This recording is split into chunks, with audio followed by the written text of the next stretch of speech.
Okay, everybody, a little different format today. You'll see what's going to happen here. It's just going to be real quick, shot to shot. First little tidbit of information is that it is March 25th, 2013. I'm surprised we've made it this far. And guess what the Senate did today? The Senate passed the Monsanto Protection Act. Here we go. I told you this was coming, so now Monsanto, if they cause any harm with their GMO seeds and food, they are exempt from prosecution or civil penalties. You can't sue them for them hurting you or your property. Guess what? I'll bet you Obama's going to sign it.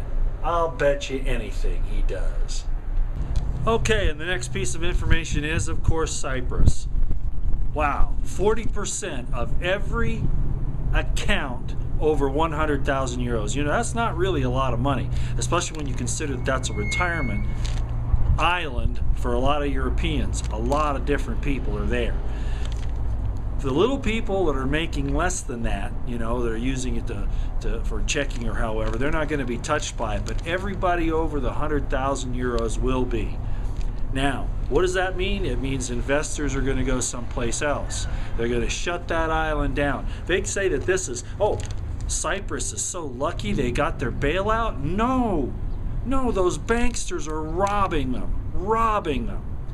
And they're trying to point again, like I said, that finger at Russia saying, well, they're getting it. No. This is going to go all throughout Europe. This is just the start, ladies and gentlemen. So there you go. Cyprus got it. 40% of every account over $100,000, all those accounts are frozen. People can't get their money out, and they're going to decide which account is going to get how much taken out, I guess on a case-by-case basis practically. DHS is still denying that they're making these large ammo purchases. Even with congressional inquiry, even with the information on the procurement, all of this, they're still denying it. Now, as we've talked about all along, I would think that it's just maybe that they're just stockpiling, or maybe that they're getting the ammunition off the market, kind of like a de facto attack on the Second Amendment. But then you have to look at all the other preparations. Remember?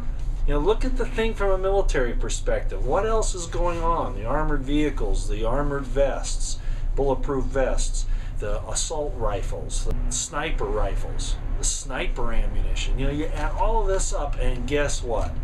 This isn't just about, stockpiling for the future. This is about something coming down the pike really quick. Now, admittedly, they probably won't take delivery on all that ammunition for some time. So we might have some time to prepare here and to keep this from happening.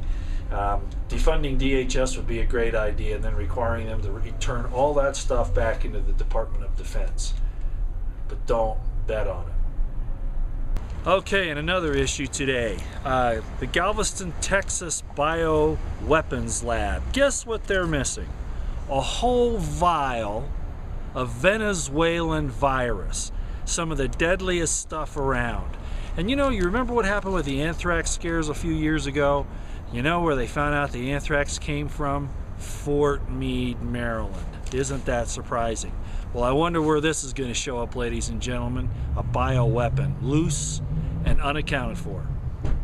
And the world is wising up to the West, particularly the United States and NATO, is doing all these arming of the rebels that are going into Syria, and they are what we would call Al-Qaeda. So here's more proof. The world is waking up that the Western nations, their intelligence agencies and their military-industrial complexes, particularly the United States and the NATO organization, is arming and funding the Syrian terrorists, okay? And what's really, really important here is that it's now come out that it's obviously these rebels that have been using this chemical weapon there. So, they keep trying to push it on Assad, but they can't, because he's not doing it. He has no reason to.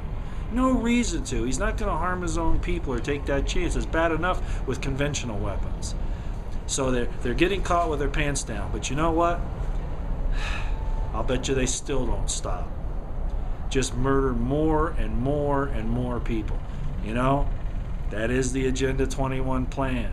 That is the elitist plan, the Club of Rome, all of those, is to murder as many people as they can and get you to pay for it so that you have a monetary financial problem as well.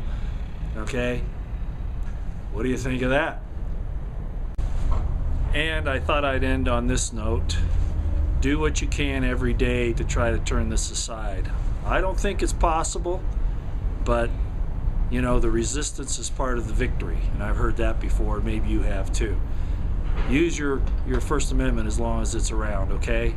Use it all the time. Write your congressmen, write your senators. Even though I say it in one video, it won't do much good.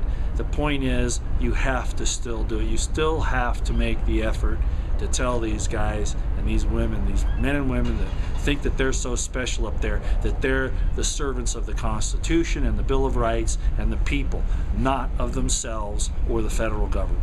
Okay? We've got to do this. So keep it up, and thank you for all of your efforts.